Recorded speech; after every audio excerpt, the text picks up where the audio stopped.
नमस्कार, जय हिंद विद्यार्थियों। स्वागत है आप सभी का आपके अपने YouTube प्लेटफॉर्म उदय एजुकेशन में।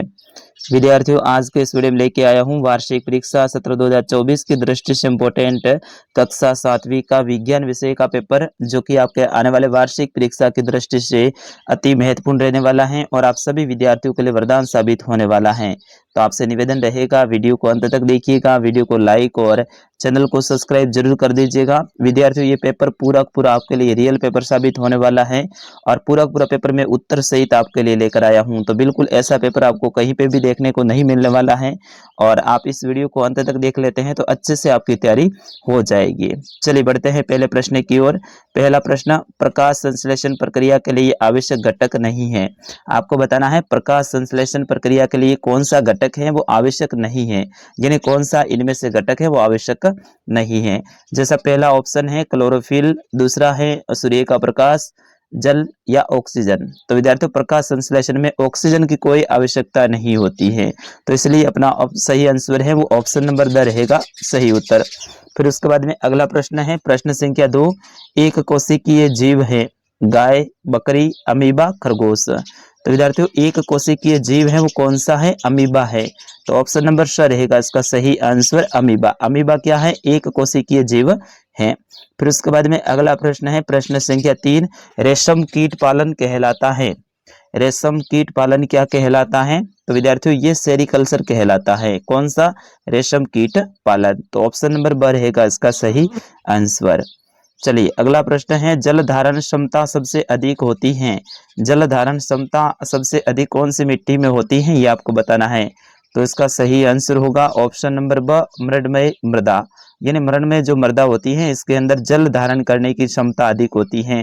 जल धारण करने का मतलब है एक बार इसके अंदर जल चला जाता है तो काफी दिनों तक इसके अंदर जमीन है वो गीली रहती है। फिर उसके बाद में अगला प्रश्न है, त्वचा द्वारा श्वसन करने वाला जीव कौन सा है। यानी चमड़ी के द्वारा श्वास है वो कौन सा जीव लेता है? तो विद्यार्थी वो है केचुआ।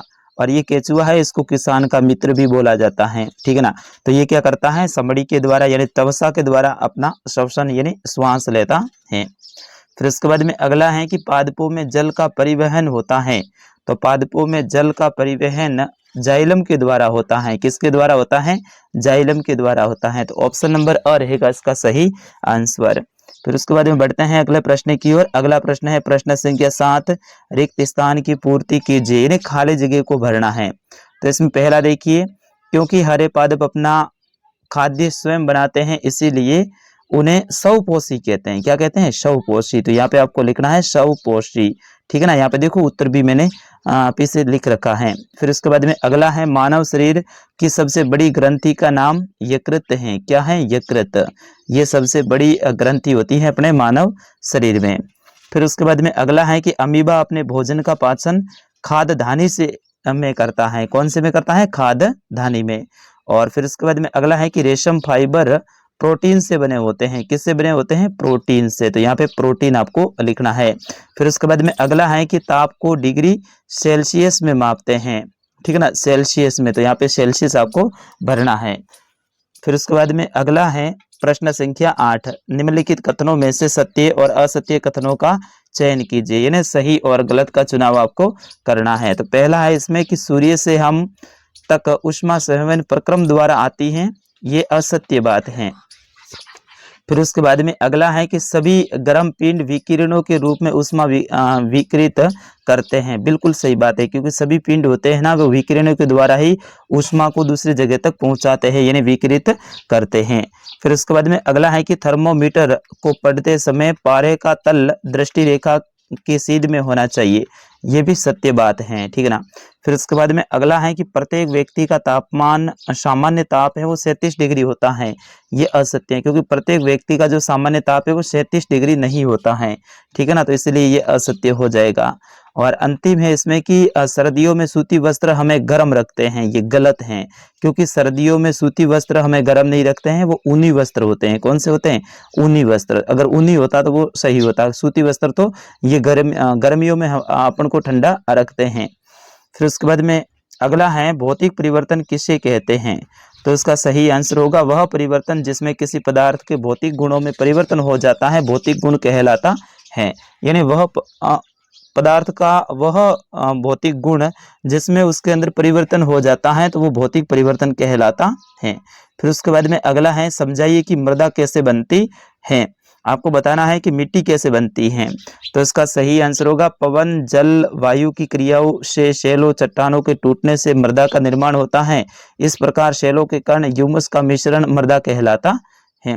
फिर उसके बाद में 11वां प्रश्न है, लाल रक्त का रंग है वो लाल क्यों दिखाई देता है। आपको बताना है खून का जो रंग होता है वो लाल क्यों दिखाई देता है।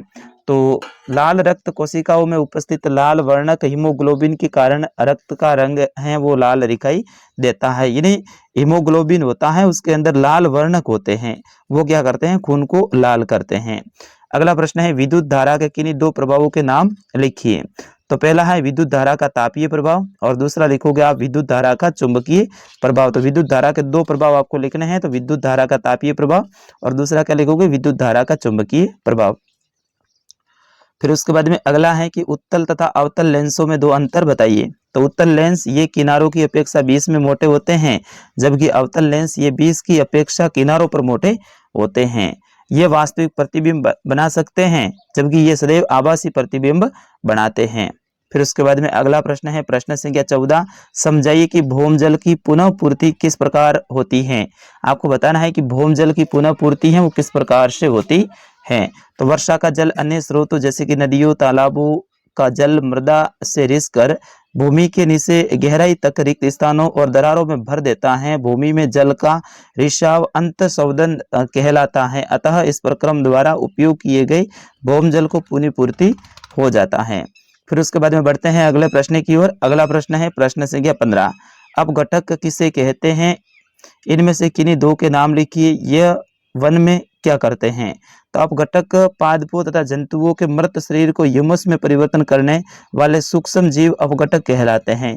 यानी जो पादप होते हैं, पेड़ पौधे होते हैं, जंतु होते हैं, इनका जो मृत शरीर होता है ना, उनको ह्यूमस यानी मिट्टी में बदलते हैं ना, तो उसे क्या कहते हैं, अपघटक कहते हैं। जैसे कि बैक्टीरिया, मशरूम अपघटक के रूप में कार्य करते हैं। अपघटक वन में उगने वाले पौधों के लिए पोषक तत्व की आपूर्ति को बनाए रखने में सहायक होते हैं, क्योंकि वो वहीं पे मिट्टी में है ना पोषक तत्व बनाए रखते हैं। फिर उसके बाद में अगला प्रश्न है, वायु के संगठन को एक वृत्त रेखा द्वारा दर्शाइए। तो वायु के संगठन को दर्शाना है 78% ये पूरी नाइट्रोजन है, 21% पे ऑक्सीजन और 1% पे क्या है, अन्य गैस है। इस तरह से आपको ये चित्र बनाना है। फिर उसके बाद में 17वां प्रश्न है, किसी पुष्प का चित्र खींचकर उनमें जनन अंगों को नामांकित कीजिए। यानी जनन अंग है उनको नामांकित करना है। विद्यार्थियों, वीडियो अच्छा लग रहा है तो वीडियो को लाइक और चैनल को सब्सक्राइब कर दीजिएगा। आप वीडियो को देखते तो हैं लेकिन सब्सक्राइब नहीं करते हैं, ये अच्छी बात नहीं है। फिर उसके बाद में अगला प्रश्न है, परजीवी और मृतजीवी में अंतर स्पष्ट कीजिए। तो यहाँ पे देखो, परजीवी और मृतजीवी। परजीवी यह अपना भोजन सजीवों से प्राप्त करते हैं, मृतजीवी ये अपना भोजन मृत एवं विघटनकारी सड़ी गली वस्तुओं से प्राप्त करते हैं। परजीवी यह सामान्य तब परपोषी के ऊपर भी भीतर रहते हैं, जबकि ये हमेशा अमृत और सड़ी गली वस्तुओं के ऊपर ही रहते हैं। तो इस तरह से आपको इनके बारे में लिखना है। फिर उसके बाद में 19वां प्रश्न है, पादपों अथवा जंतुओं में पदार्थों का परिवहन क्यों आवश्यक है, समझाइए। अगर ये नहीं आता तो वर्षा ऋतु में कवक अचानक कैसे प्रकट हो जाते हैं, उनके बारे में लिखना। बहुत अच्छे से इन प्रश्नों को याद कर लेना है आपको। फिर उसके बाद में अगला है, शैवाल किसे कहते हैं, इनका रंग हरा क्यों होता है। अथवा में ऑप्शन मिल जाएगा, पादपों को नाइट्रोजन कहाँ से प्राप्त होती है। फिर उसके बाद में 22वां प्रश्न है, अमीबा का नामांकित चित्र बनाइए। और अथवा में ऑप्शन मिल जाएगा, ग्रासिका में भोजन की गति किस कारण से होती है, ये आपको बताना है। तो इस तरह से ये आपके कक्षा 7 का साइंस यानी विज्ञान का पेपर था। पूरा पेपर मैंने आपको उत्तर सहित बताया है। ऐसे ही पेपर देखने के लिए आप चैनल के साथ में बने रहें, चैनल को सब्सक्राइब करें और इसे ज़्यादा से ज़्यादा आपके फ्रेंड तक भी शेयर करें। मिलते हैं अगले पेपर में, तब तक आपके अपने सर उदय सर को दीजिए अनुमति। नमस्कार, जय हिंद, वंदे मातरम।